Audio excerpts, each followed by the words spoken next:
where you allegedly paid $20,000 for dinner. Okay. Did you pay $20,000 for dinner? No, I didn't pay for a $20,000 dinner, and I think that's all I can say about that. You didn't pay for that, but then if you look at the old articles, Kanyang had said you hosted and paid for it. Now you, in 2014, you are the 9th richest politician in the Philippines with declared assets of 474 million pesos and zero liabilities. What? How did you get this rich? Now, speaking of your father, I know he's passed away, but at one point he was recognized by Forbes as the 30th richest man in the Philippines with a net worth of 3.3 billion pesos. Would you agree to that?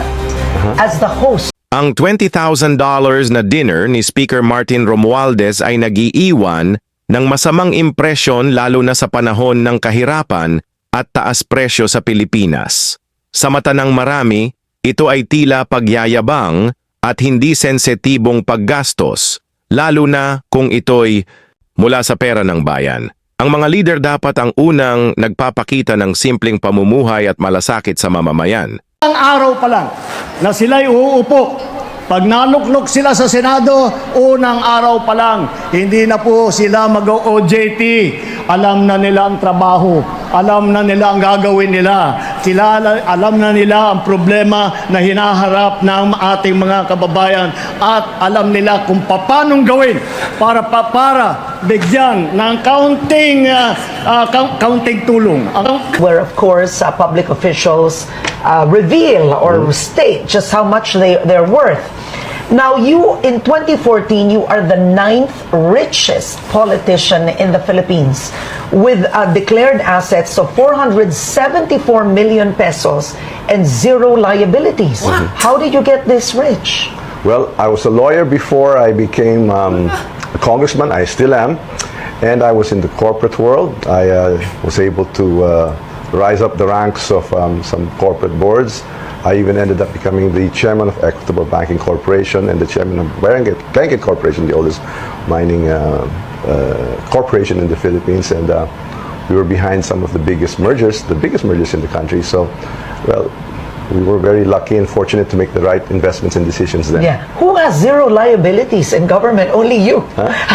All right, okay. Yeah, I'm old-fashioned. My father never wanted to have utang. Okay. Now, speaking of your father, I know he's passed away, but at one point he was recognized by Forbes as the 30th richest man in the Philippines with a net worth of 3.3 billion pesos. Would you agree to that?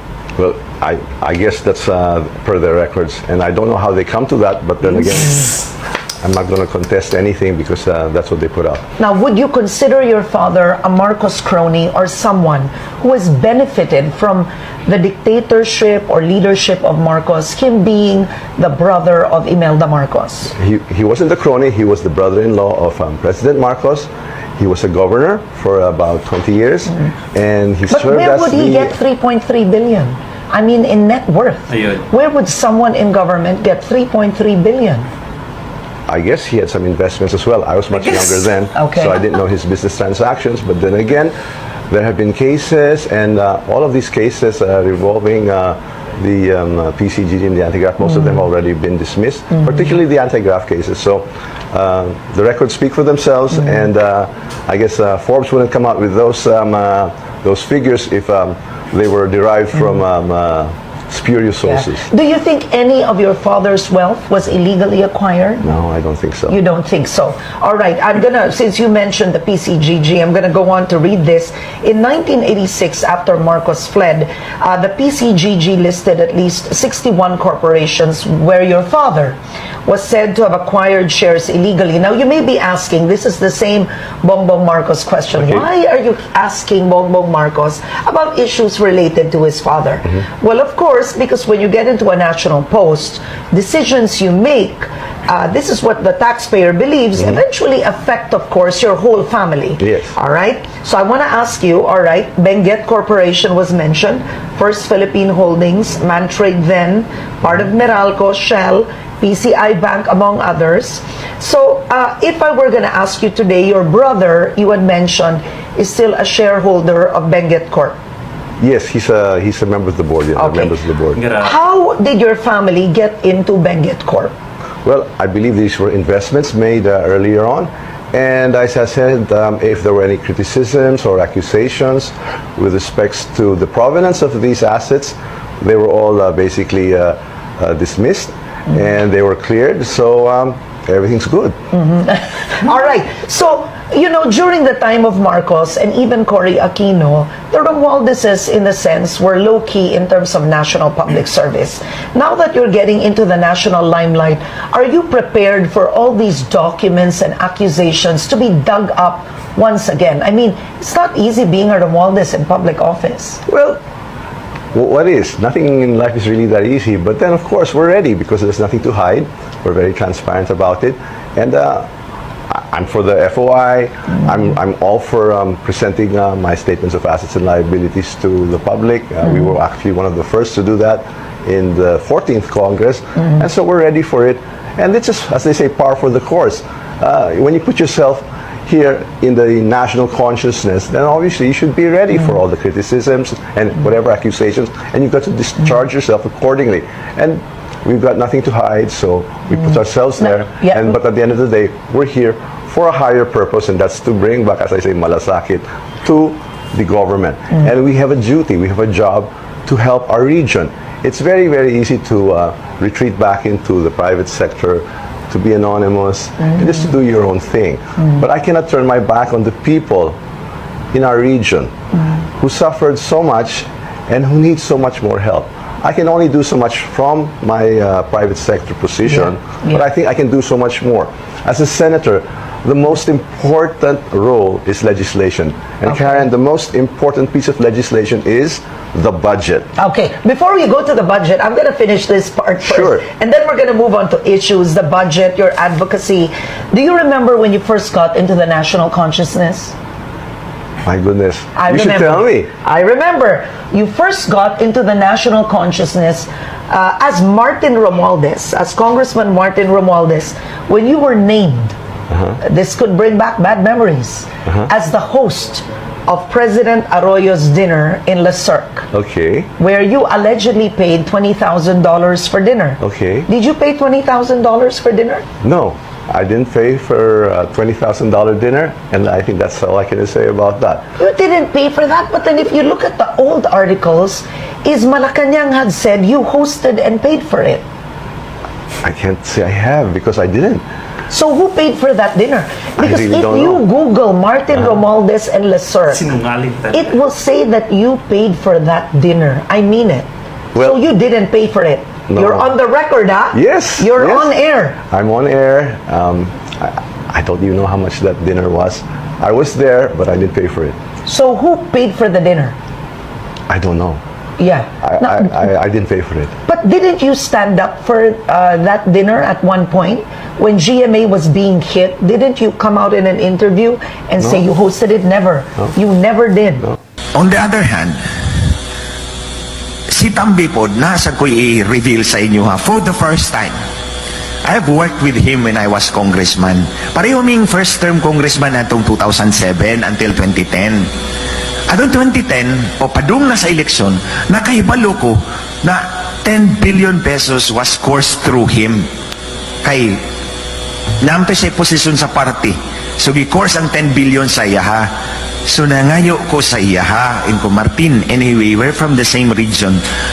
Pwede ba akong humingi sa'yo ng pansimento ng kalsada ko? Kasi lubak-lubak yung kalsada ko sa Biliran. Biliran is an island, north of Leyte, west of Samar, south of Masbate. So, ingon siya na ako, ayaw saba, sa uban. Ingon ko, di lagi ko magsaba. Abi ninyo mga kaigsunan, para kami mga magnanakaw nagtago doon sa gilid ng door ng session hall, sir.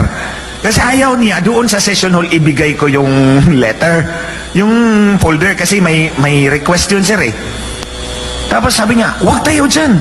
Di nagtago kami doon sa gilid ng window, ng door, para kami mga magnanakaw doon na nagtago-tago. Tapos binigay ko sa kanya, tinanggap niya. 2 years later, I found out 525 million pesos was released per that request. Pero walay karsadang ning abot sa akong distrito. ang pangutanan ako kang Tambi, nasa ang 525 million. That's accountability. Oh, wa pa ninyo na nahibaw it. This is the first time nga akong gisulti sa inyo sa katauhan. Oh, ang tanong ko kay Tambi, nasaan ang 525 million na ni-request ko para sa kalsada ng distrito ko? Na-release yung pera, nawala ang kalsada. Walang dumating doon sa amin.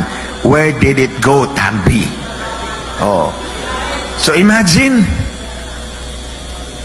there's a lot of hypocrisy in these people. They went after Inday Sara. Yung pala, mas malaki yung sa kanya eh. Remember, that's only 525 yung sa akin. What about the 10B? Baka wala rin dumating doon sa iba. And I think Mr. Tambi should start explaining himself to the public now that it's open, it's right out there. Binansagan kang tambalos-los, tambalos-los,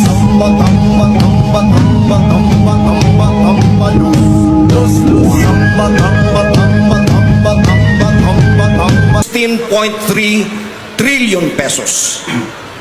Ang popularity rating ng ating presidente is 14%, the lowest by any president in modern times. Divided ang ating bansa. Nag-aaway ang kampo Marcos at kampo Duterte. Why did it come to this? Bakit nangyari ito? Sapagkat merong isang tao na napakaaga gusto nang tuparin ang kanyang ambisyon na maging presidente ng Pilipinas. Ang unang ginawa nila, People's Initiative, they wanted to amend the Constitution so that we will shift from presidential to parliamentary and he can be appointed Prime Minister. Tama. Hindi nagtagumpay yun. My dear friends, all of this have bearing on our local politics.